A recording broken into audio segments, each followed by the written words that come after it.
Dear Mr. President Weber, Kryetar Zoti Weber, ladies and gentlemen, zonja dhe zotrinj.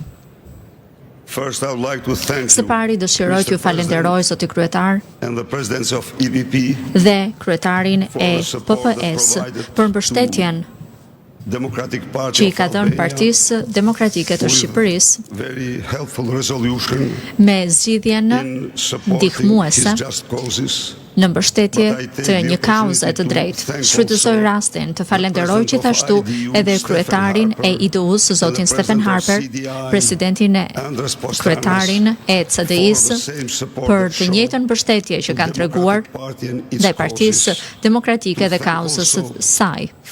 Falenderoj gjithashtu miqtë nga CDU, zonjën Doris Pack, Peter Brock, miqve nga Forza Italia, Batilokio, Erika Mazeti e të tjerë, të cilët na kanë qëndruar pranë gjatë ditëve tona më të vështira.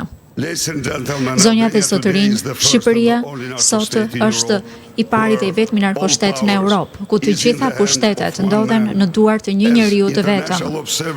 Sikurse e kanë vërejtur edhe vëzhguesin ndërkombëtar nëpërmjet një vote të blerë nga mafia dhe ndaj frikësimit si një makineri e madhe, ai ka vënë në kontroll të plotë vullnetin e qytetarëve dhe i ka kthyer zgjedhjet në një fasadë. Kryeministri i cili duket në samite ndërkombëtare dhe me atlete të bardha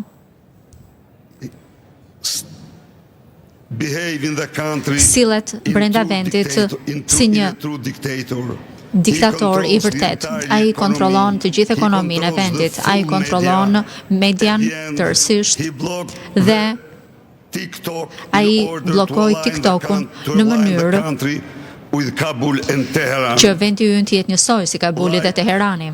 Njësoj si Zajedi Tunizis në vitin e zgjedhjeve, ai shkaktoi arrestimin e 3 kryetarëve të partive të opozitës për arsyeën e vetme se ata ishin kundërshtar politik. Dhe pa kurfar prove penale, ai e mori mandatin e liderit të opozitës edhe të kryetarëve të bashkisë opozitës si Fredi Peleri, i cili sot është deputet i Parlamentit Evropian, për arsyeën e vetme sepse Beleri nuk i dha tokën që nuk i takonte familjes së Ramës. Zonja dhe zotrinj,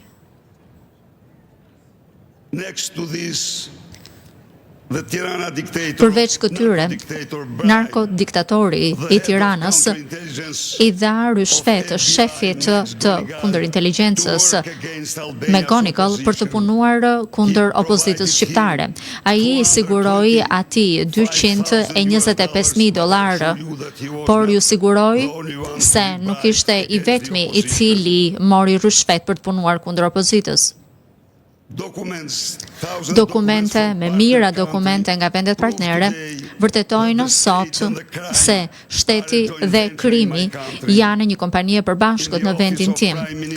Në kryeministri ndodhet një këshilltar, detyra e të cilit është të koordinojë punën e organizatave kriminale, duke nisur nga karteli i Sinaloas deri tek vëllezrit gangster brenda vendit. Sipas Eurostatit, nga viti 2014 deri në vitin 2023, 1.990.000 shqiptar kanë emigruar drejt vendeve të zonës së Schengen. Për këtë shkak, sipas OKB-s, Shqipëria tani ka indeksin më të ulët të normës së lindjeve në botë.